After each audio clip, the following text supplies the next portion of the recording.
Oh boy.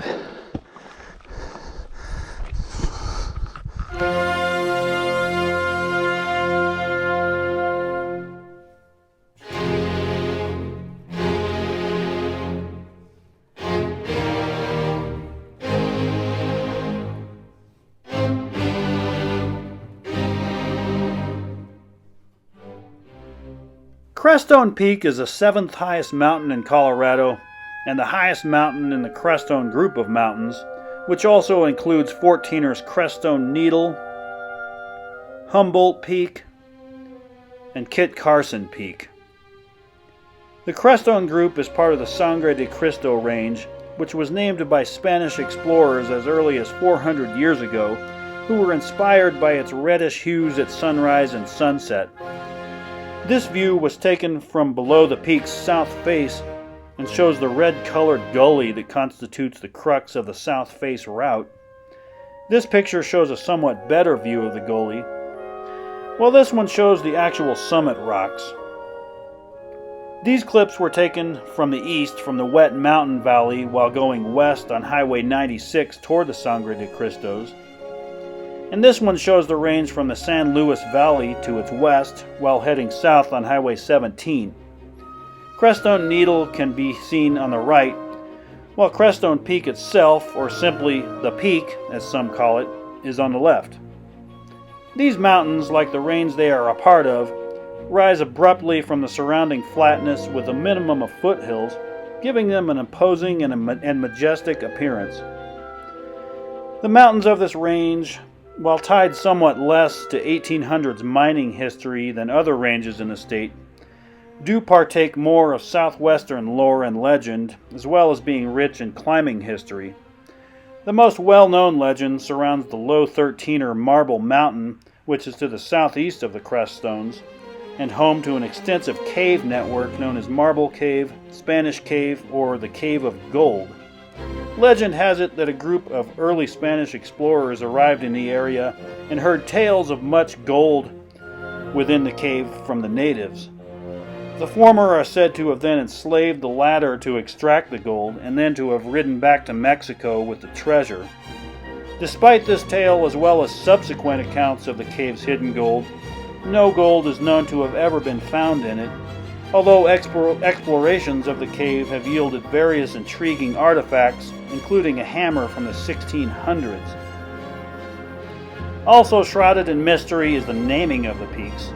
The name Crestone is derived from the Spanish word creston, which refers to a rooster's comb, the crest of a helmet, or an outcropping of ore. This well describes the array of pinnacles that comprise the upper reaches of the peaks. However, it's unclear when or how they acquired this name. Early mountain men had referred to the three Tetons due to their similarity to the Wyoming peaks. Surveyor Ferdinand Hayden referred to them by the similar name Crestone Peaks in 1881, but even after that, different maps and different surveys provided conflicting designations and yet other names. Not until 1916 were the names of the peak, the Needle, and Kit Carson firmly and consistently established. These three mountains were also the last Colorado 14ers to have recorded climbs made of them. This was accomplished by a party that included early Colorado mountaineering pioneer Albert Ellingwood in 1916, who ascended all three peaks in July of that year. In speaking of the remoteness, ruggedness, and lost history of the Sangre de Cristos, Ellingwood remarked, among other things, that they are the kind of mountains one's imagination builds.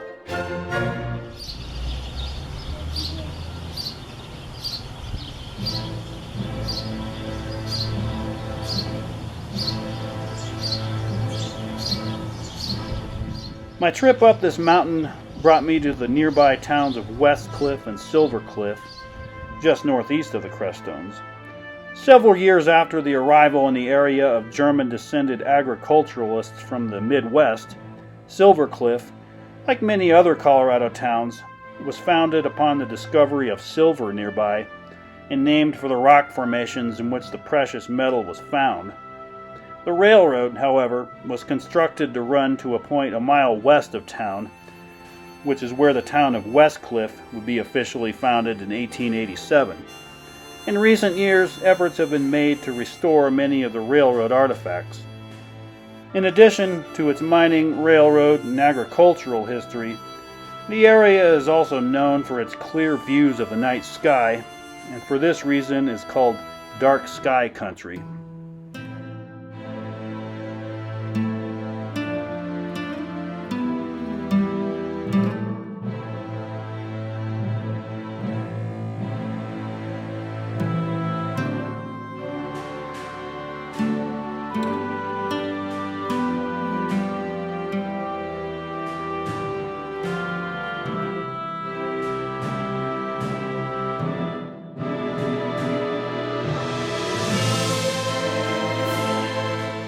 This was my first time in the Crestones, and here I climbed the standard south face route up Crestone Peak. This is a more general map showing the entire route from start to finish. These are the directions to the South Colony trailheads.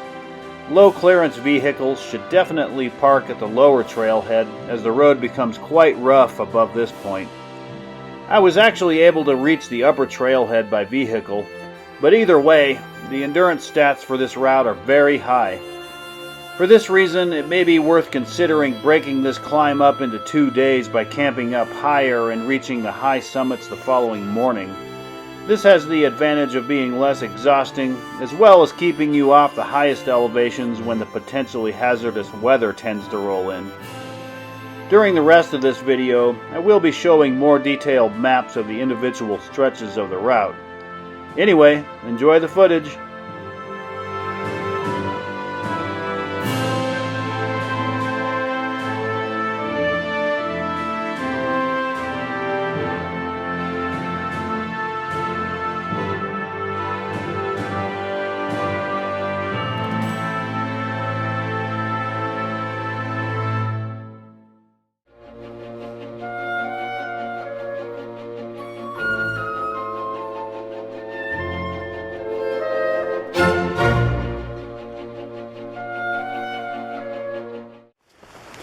Alright, it's about 5:30 in the morning on Wednesday, August 18th, 2021. I just left the South Colony trailhead at about 9,900 feet. I'm coming up to this bridge just after the trailhead, and I was thankfully able to make it to the upper four-wheel drive trailhead rather than having to start down lower at 8,800 feet, which would have made this a real extra hard task today, because the endurance stats for this mountain, Crestone Peak, are already really high. So anything I can save is welcome. And I'm glad to get this early start, because this is going to be a really long haul today. And Crestone Peak is to the southwest of this, and actually that's roughly the overall direction I'm going in right now. And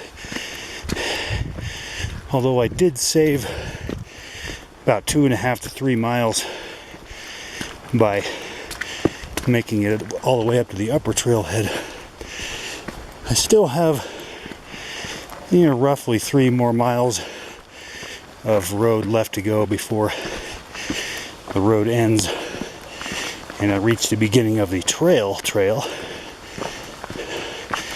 and going on a fairly steep grade. Not too bad. You can see off to the east there, a little bit of light beginning to show.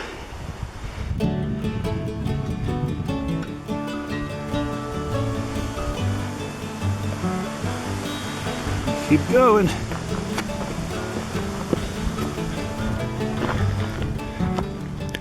So up here now, as it continues to get lighter, I'm on a more level stretch of this road, which is kind of gradually, I'd say, tapered off a little bit from the initial relative steepness right after the upper trailhead back there. It's about 6:05 a.m. now. Just finally able to put the flashlight away a little bit back there. I go across a little bit of water here.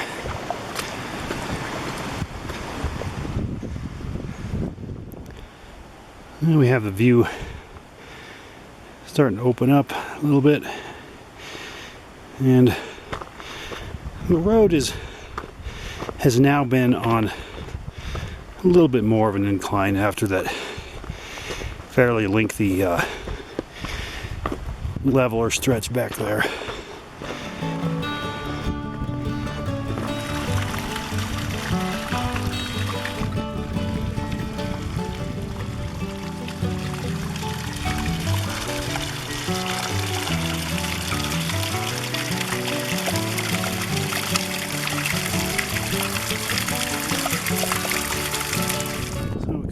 Here to about 11,000 feet now, and close to what used to be the old upper trailhead, I believe.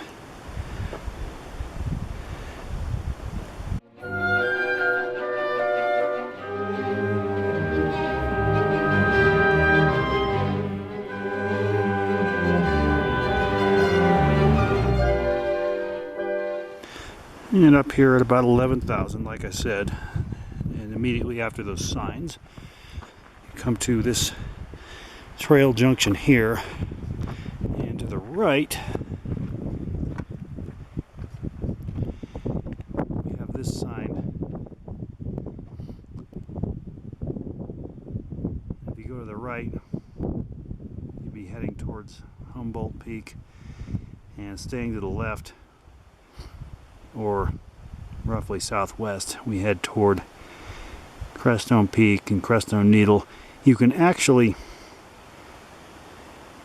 go this way and still get to the Crestone Peak trail, because this trail meets up back up with the left trail up here fairly shortly, but I'm going to go ahead and stay on the main established trail, which is actually the last stretch of road, I believe.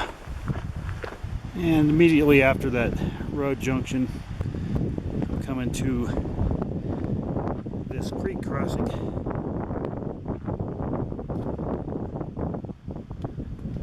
Cross over South Colony Creek here.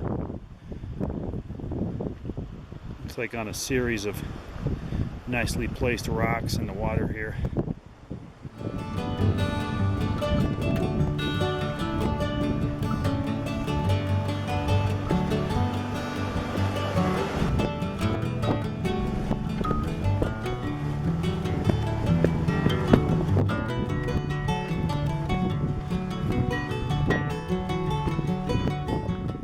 And just after that creek crossing, I get to this open area here, which until a number of years ago, was the upper trailhead. No longer is.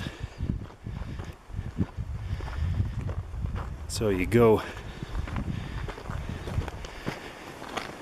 through this rusty old gate here and continue on the road. It's my understanding the road lasts about another 3/4 of a mile from this point till it ends and the trail starts.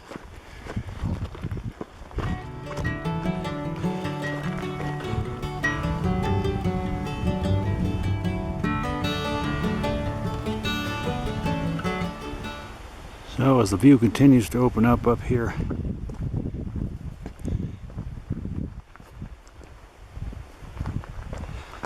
I can see straight ahead of me the 13er Broken Hand Peak.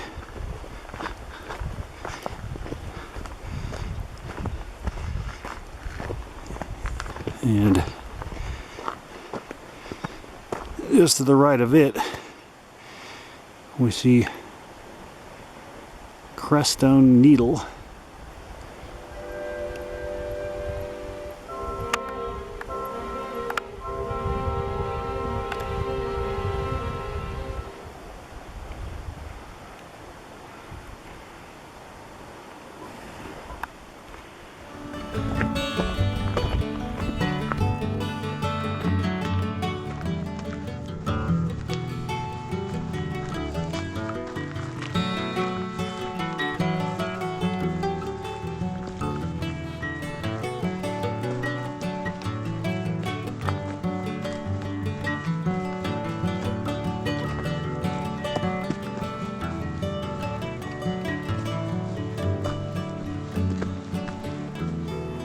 Now, in addition to Broken Hand Peak, as I showed you, are just back there, and Crestone Needle to the northwest there, we also have the 14er Humboldt Peak.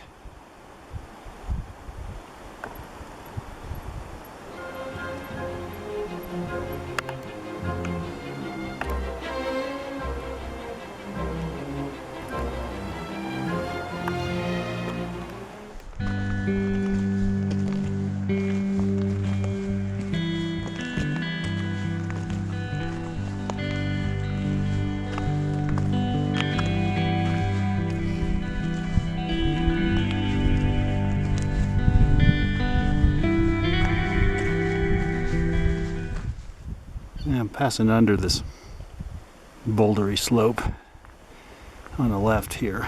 I'm on the last stretches of the road here, maybe at roughly 11:2 or so, and still headed in the southwest-ish direction. I think pretty quick up here the road's going to end and the trail is going to begin.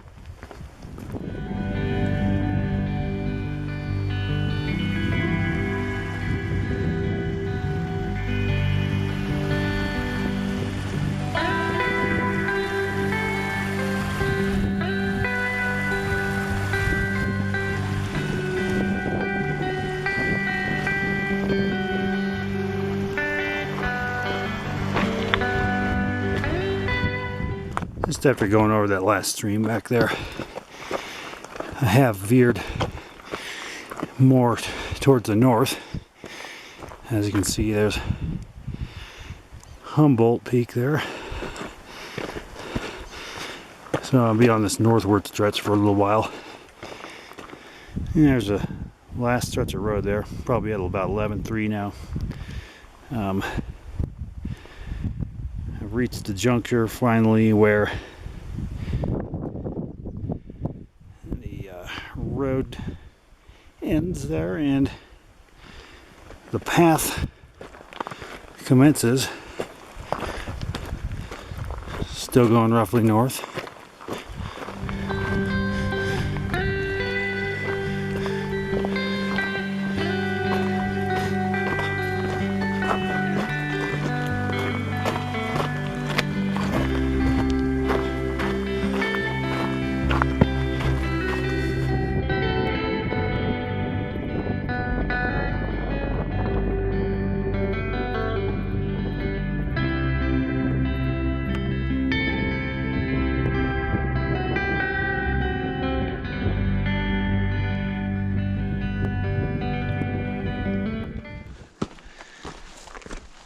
Well, I'm into the sunshine now a little bit, and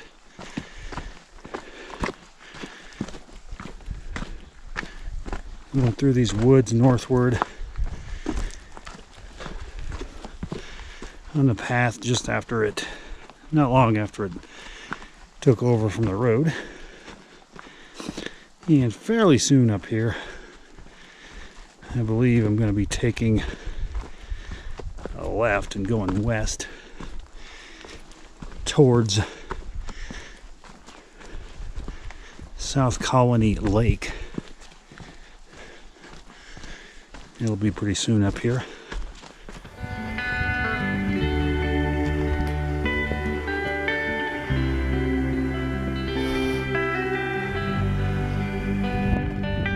So the path has now veered more towards the west as I approach lower South Colony Lake up here. I'm at about 11,600 feet at this point.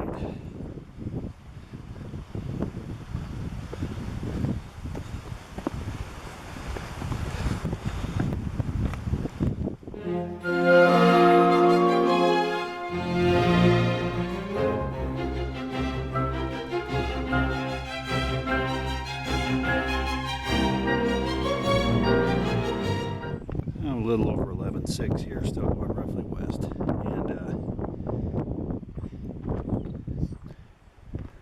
just before you get to the southeast corner of Lower Colony Lake, Lower South Colony Lake, right up there, which you can't see, you get to this trail junction.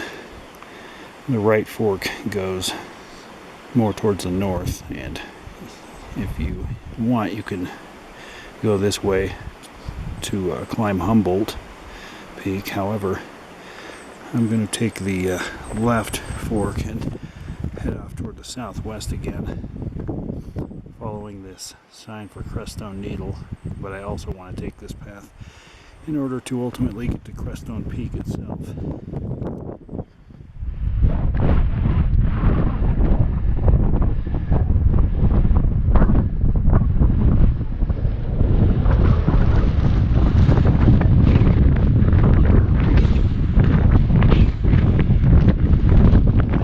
Up here just above the lake, in places it's kind of a tight squeeze through this foliage.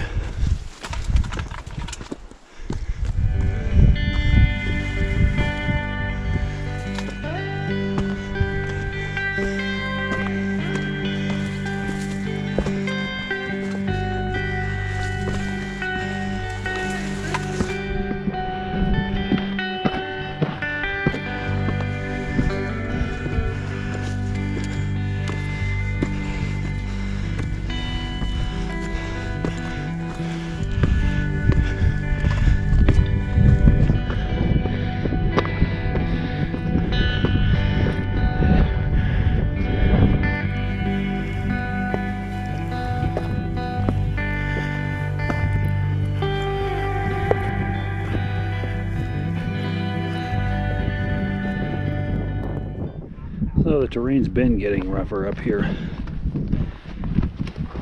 And now, as you can see, up where those guys are, it's getting rougher yet.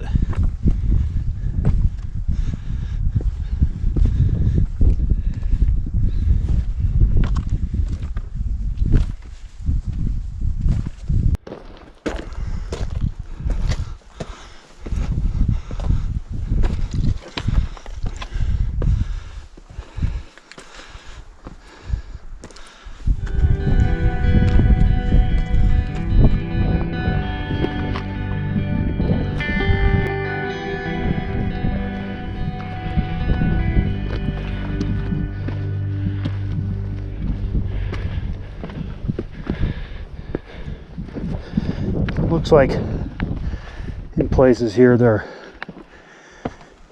a couple different path options, but they both go roughly the same direction.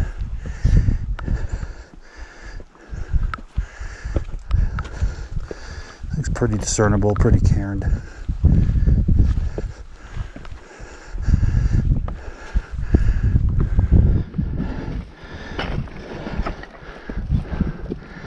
Like some of this gets a little bit loose up here, so be careful.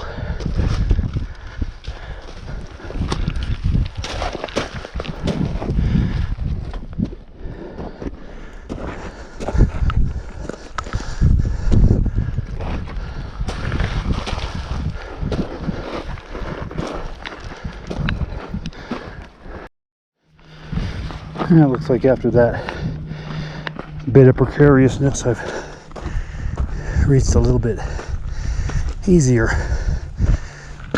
leveler part of the path. Won't last long though. And back on a steep incline again. So right now I'm headed up to what's called Broken Hand Pass. And I think I've got about another several hundred vertical feet to go till I get to the top of that, and it will, as I understand, narrow into more and more difficult terrain and involve some class 3 climbing up there higher. So I'm up here at like 12.3 or 12.4 I think, and I believe once I make it across this kind of boulder field here, that's when I will begin to ascend more steeply up toward that pass up there. Yeah, can't wait. Well, there you're looking at Broken Hand Pass that I'm about to go up into. Basically the first crux of this route. And it looks to me like there are maybe a couple different ways to go, but I'll have to see once I get up there. It'll be interesting. So I've begun to make my way up toward Broken Hand Pass here. Went ahead and put a helmet on, and so far I'm just kind of zigzagging my way up through this rock and sand.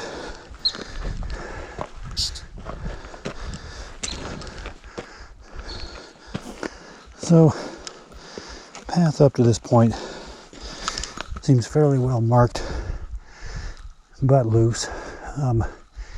Looks to me like you want to wrap around to the left of these large rocks that occupy the center of this.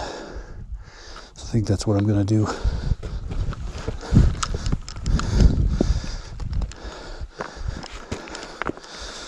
And I think the stablest path seems to hug almost these large rocks to the right.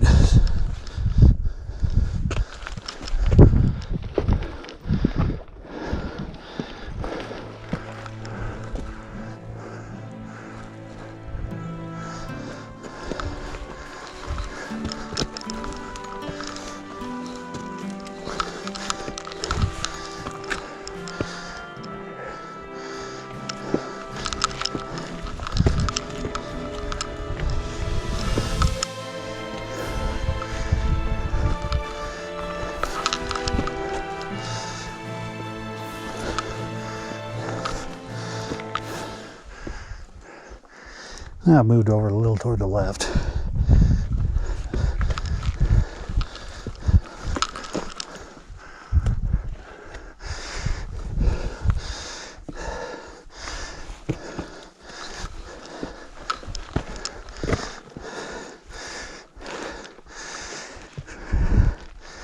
Back down it would have come up so far.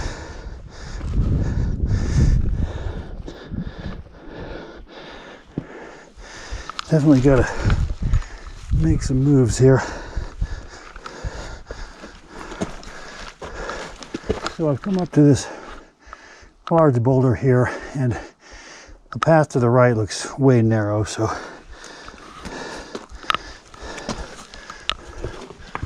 come up to the left here. And this looks like some fun stuff.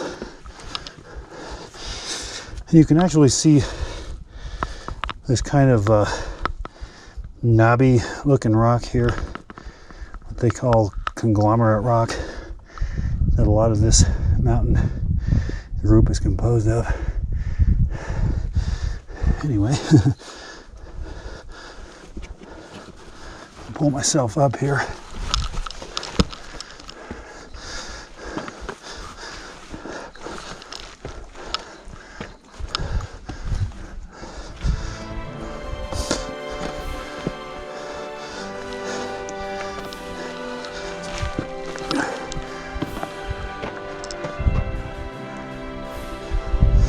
See what's this way.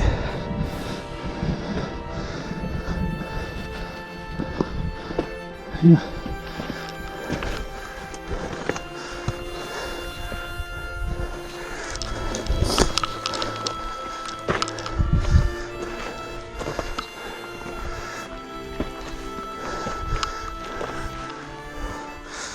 Now looking down, I think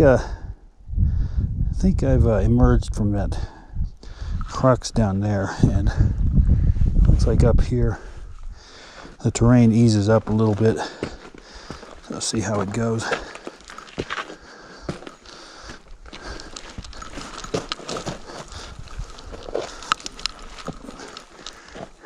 Kind of loose though.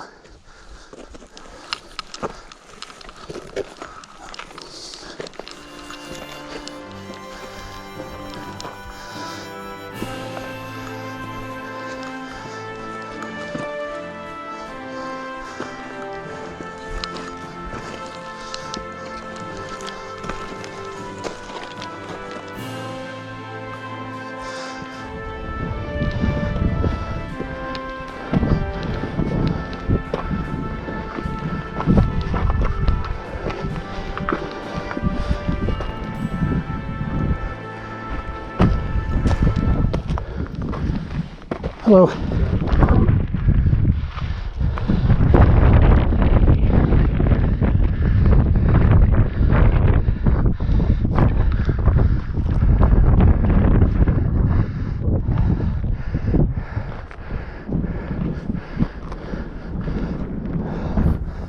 So I have reached the top of Broken Hand Pass. I'm at about 12,900 feet now, and to reach the top of the pass, you go to the right. So from the top of Broken Hand Pass, you can go right for the standard route up Crestone Needle to the northwest, seen here.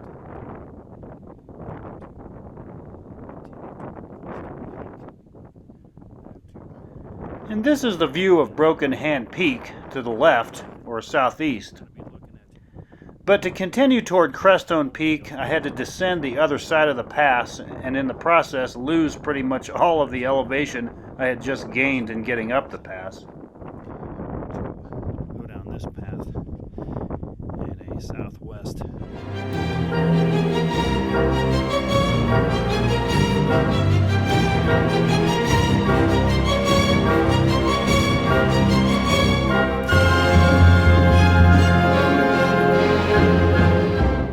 And still headed down the other side, the west side of Broken Hand Pass here. Now you can see off in the distance the lake that I'm headed towards. You kind of see the path going towards it. Then it reaches it, goes around it, and continues over that direction.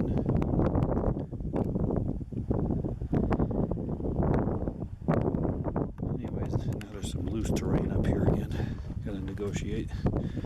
And now the path is doing kind of a nicer, gentler zigzag on this west side of the pass, although now that I'm on the west side, it is in the shade and colder. I'm almost down off of that pass, and I'm coming down here to the flatter, grassier parts of this stretch. It'll be kind of a reprieve for a while, but after we pass that lake, it's gonna get real again. I'm coming back into the sun again.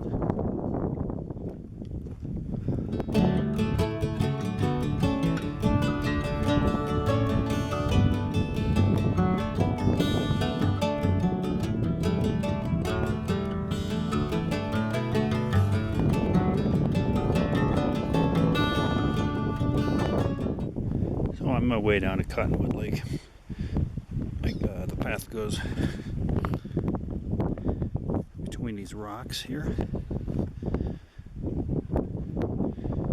alongside this little stream to my left.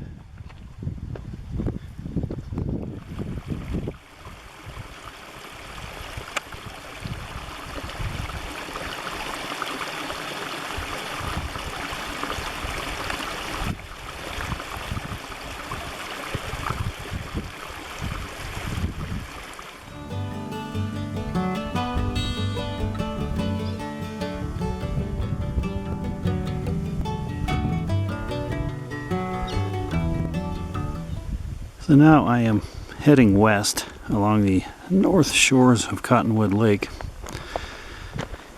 I'm now at about 12,300 feet, so that's the same elevation as I was roughly when I started up the other side of Broken Hand Pass, so yippee.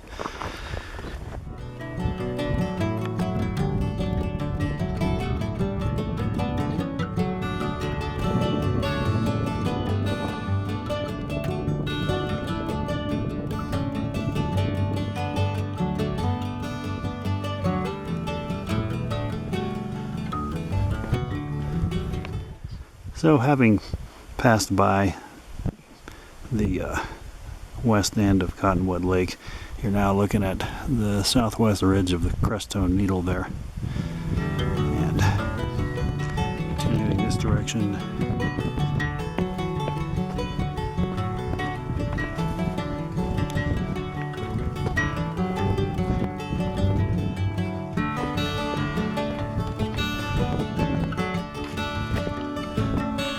a little muddy.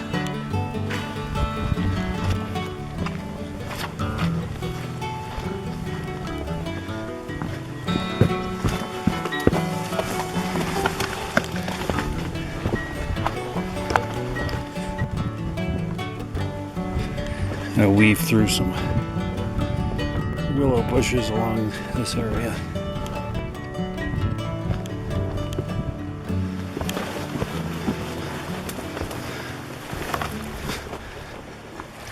And as you continue to wrap around the bottom of the southwest ridge of the Needle there, you cross this stream again.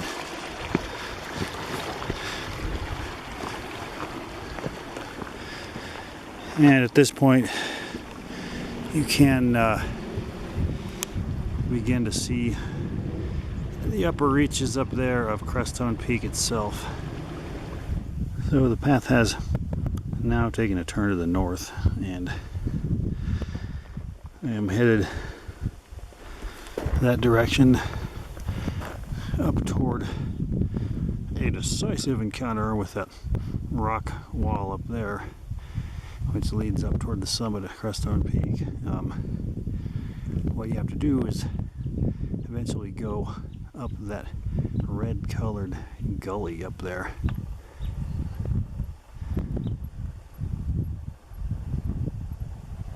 This hospitable looking stretch right here. You don't enter into it immediately. First you follow a path up here and kind of wind your way around to the right of its more steep base, kind of in that direction.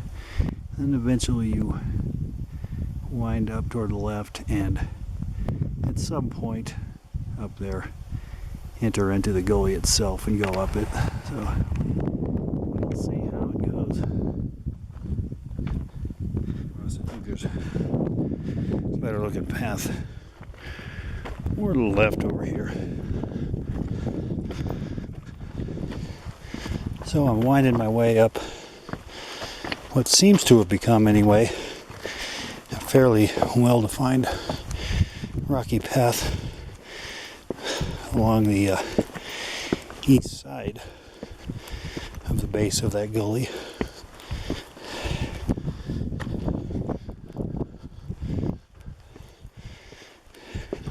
You know, the path has Gotten a little more vague up here on these talus slopes. But looks like it gets better defined up there shortly.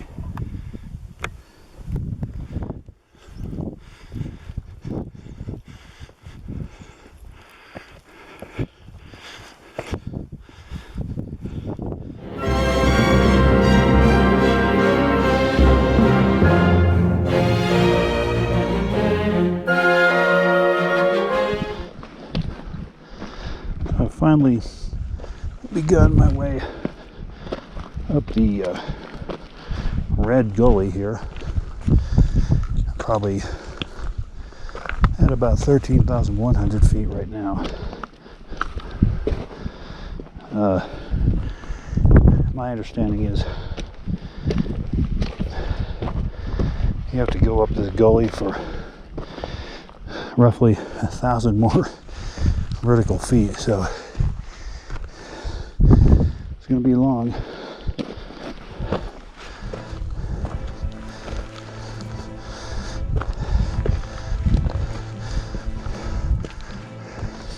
Like you got to contend with these slabs here.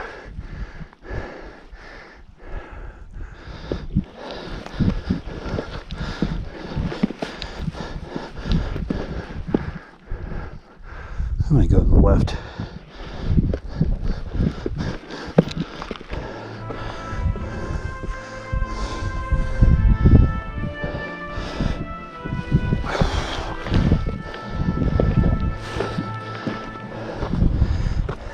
And over here.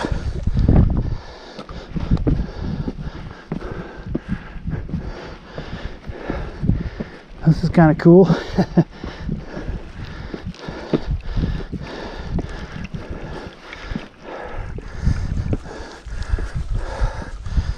So, looks like I can go to the left of this water or to the right. It's steeper to the right. I'm going to try the left, I think.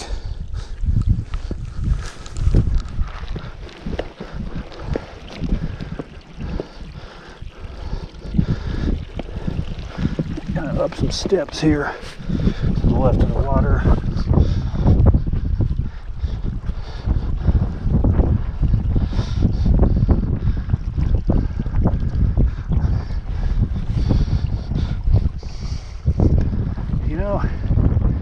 I might like the left option better.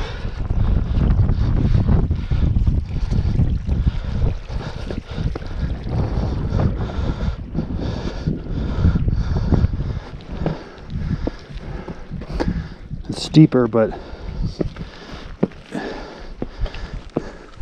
it's more stepped, so it'll be better.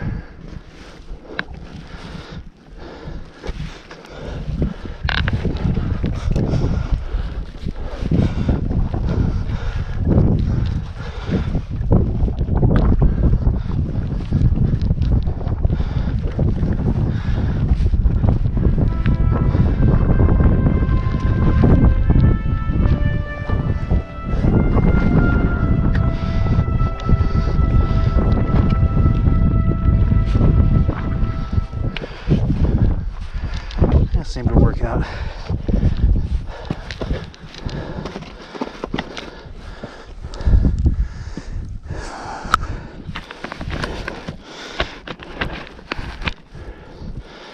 Who knows, I might try the other side on the way down though.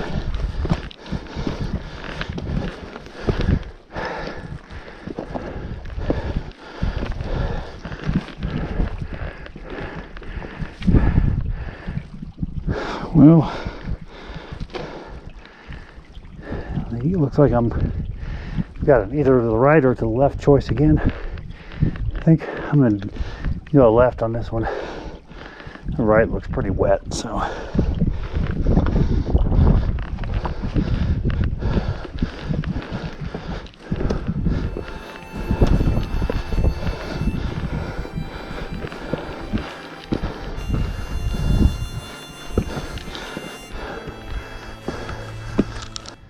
And another choice up here You know, the upper part of that right side looks precarious. I think I'm going to go for the left here.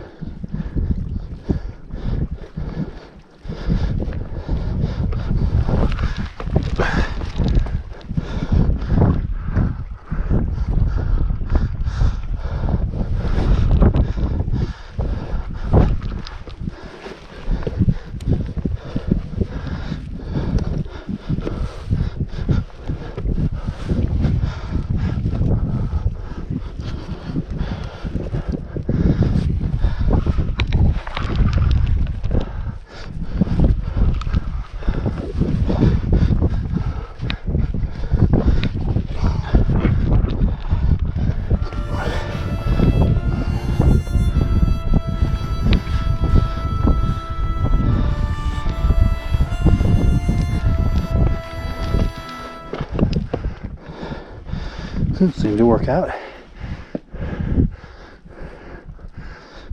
so far.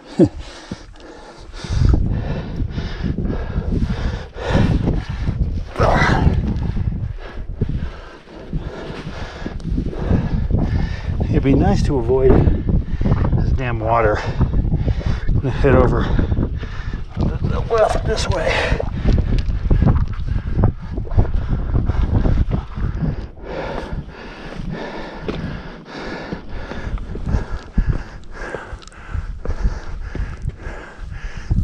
Ways to go. Let me take a break. Alright, so it looks like the grade is thankfully going to ease up a little bit for a little while.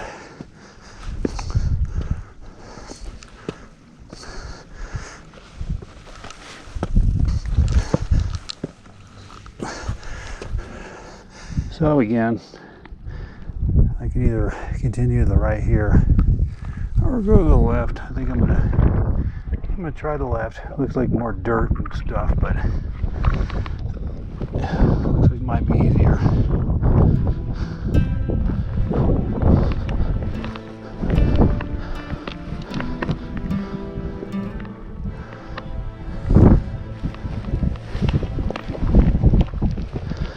One thing I really want to avoid doing is dislodging any rocks and sending them down, because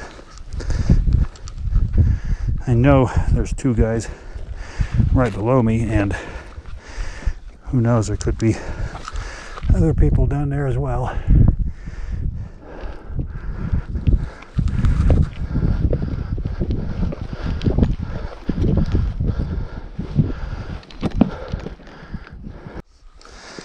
It's the never-ending gully.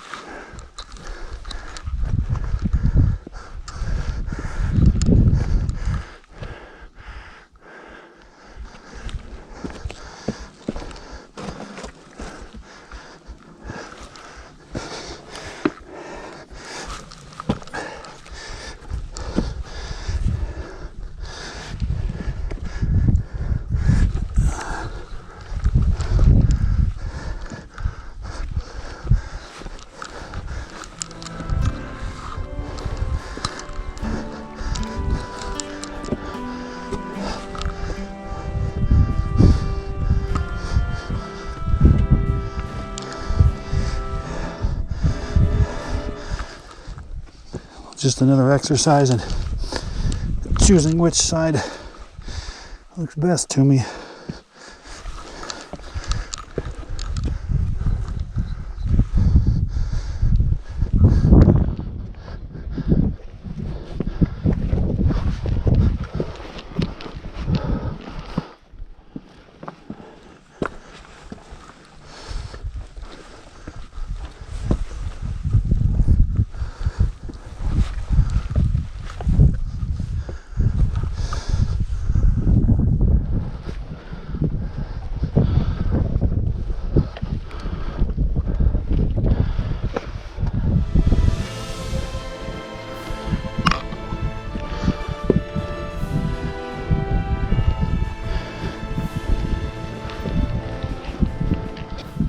Okay, now it looks like the gully's gotten wider up here and maybe looser, not like a lot of those slabs back there. Although it looks like there are more slabs way on up there, but right now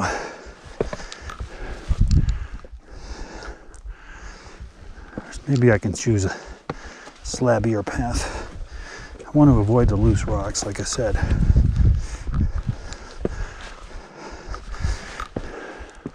Yeah, it's gotten kind of loose and rocky on the side I'm on. I think I'm going to kind of go up and gradually over toward the left more, where it looks more solid.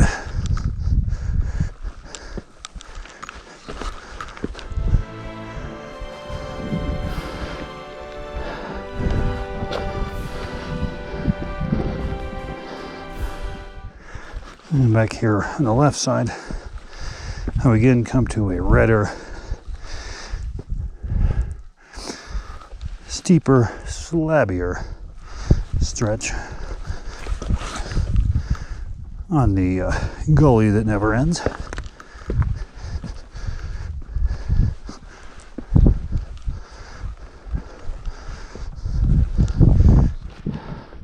Yeah, it's getting pretty steep. I think I'm going to try crossing back over to the right and see how that is.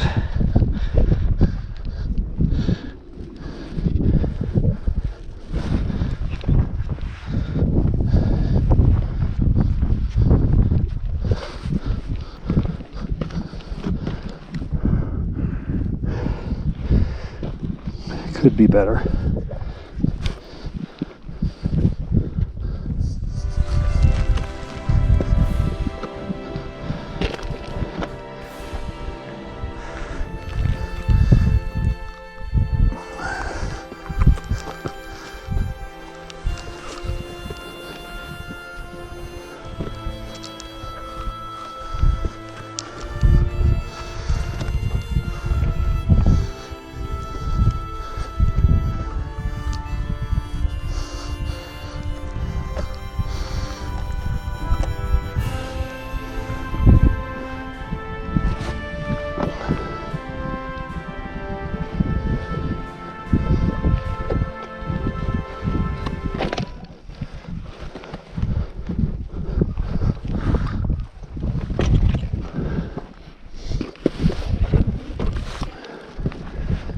I think I'm getting fairly close to the top of this damn gully.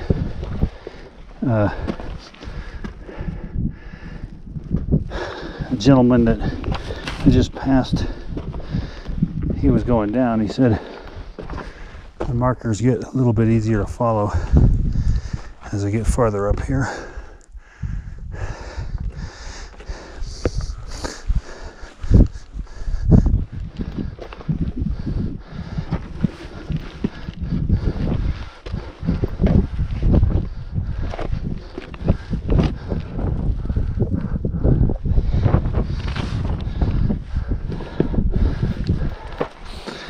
Marker. I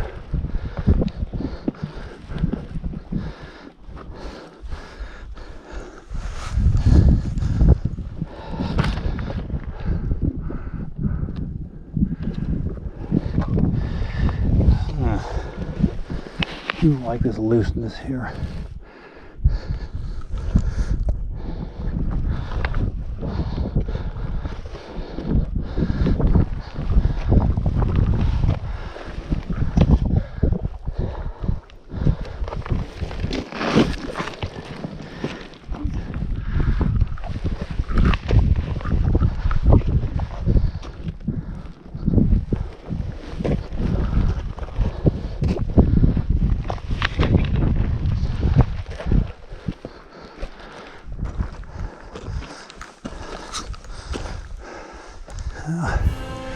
Getting close to the top of the gully.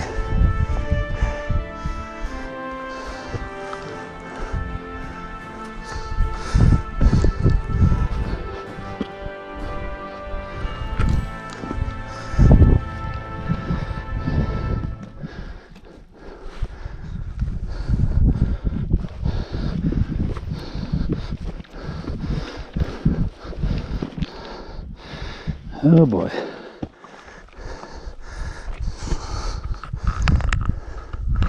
Well, it's the top of the gully.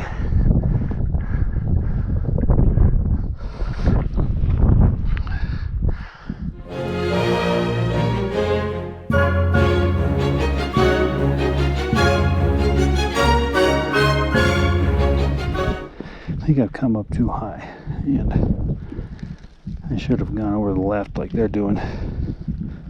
So I'm going to go back down and do that.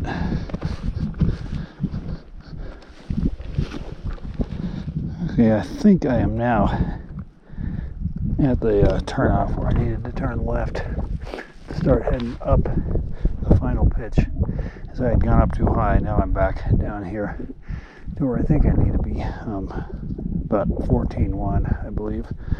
So I can see a cairn way up there. So I'm going to start heading in that direction.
I'm going to look down the gully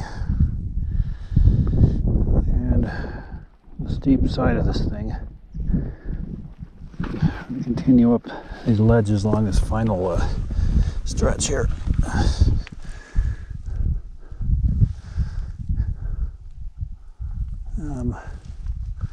Looks like it kind of switches back, I think.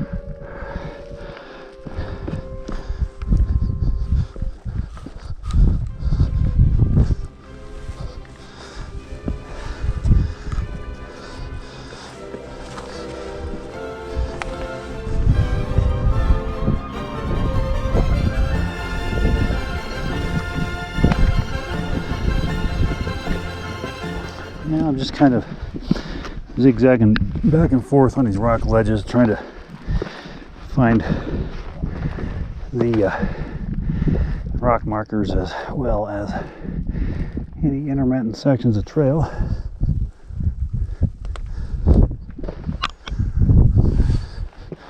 Try going up here.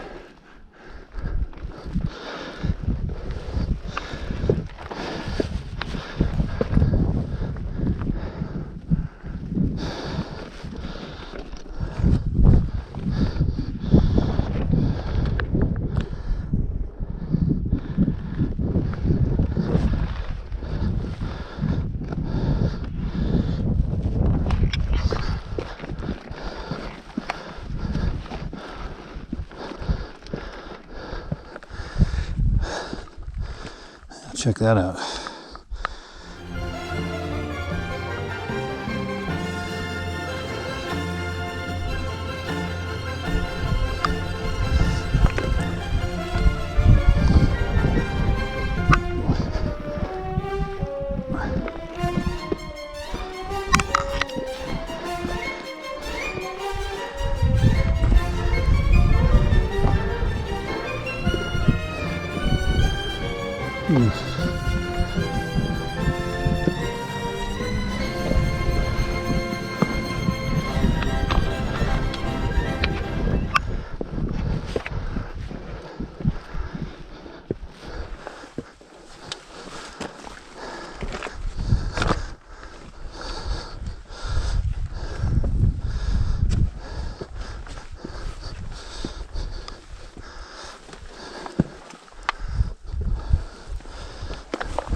Oh, that was fun.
So I'm finally headed down off of the summit of Crestone Peak now. I reached it at 11:15, so it took me about 5 hours and 45 minutes to make it all the way to the top. Spent about half an hour talking to those two guys at the top and taking some pictures, having some snacks, and getting some footage, enjoying the scenery. And now I'm on my way back down, and I gotta tell you, this is not a descent that I'm looking forward to. I mean, when you think of that damn gully, and I gotta go all the way back up the other side of Broken Hand Pass, all the way down it, and then all the rest, including the road. I guess I'll just take it one stretch at a time. So here I am now, coming back down the gully, a never-ending gully. I'll be at least happy when I get to the bottom of this. I'm getting there, slowly but surely.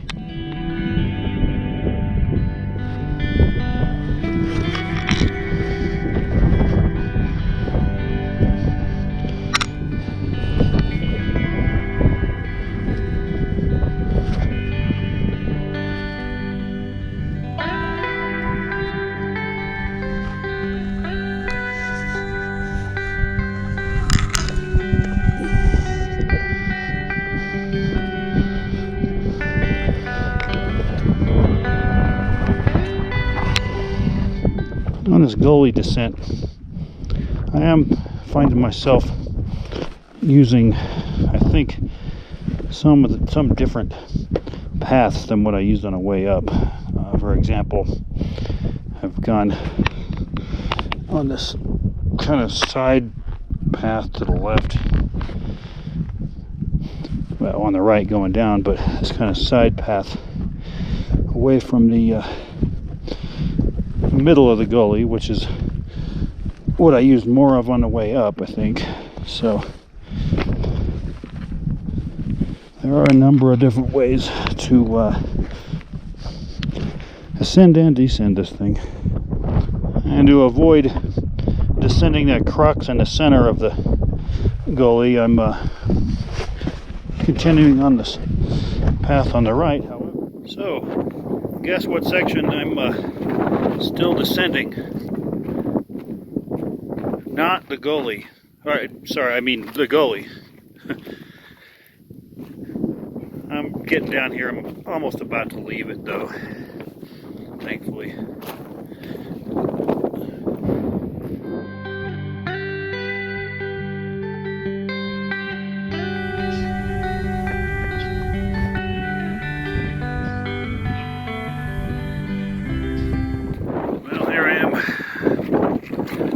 By Cottonwood Lake again, and so therefore that means pretty soon here I have to go on a big incline again and head up this side of Broken Hand Pass.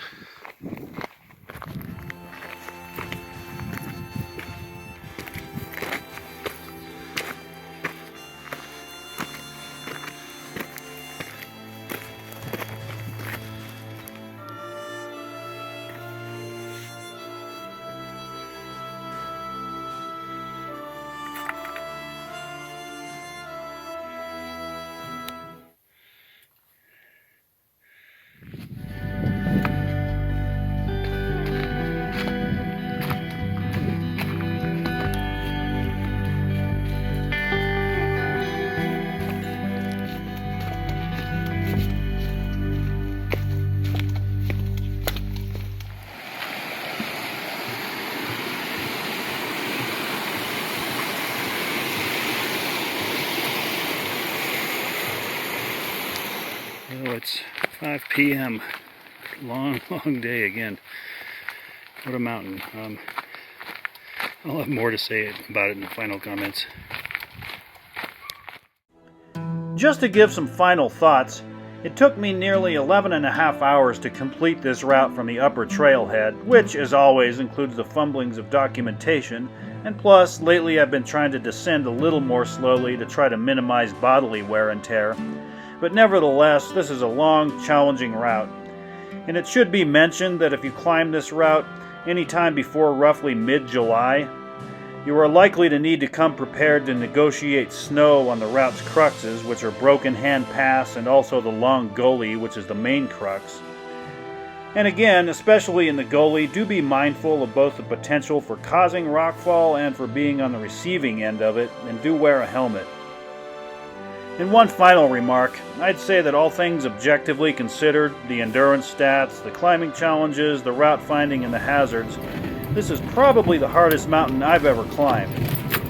But it is also one of the most ruggedly amazing places I've ever been.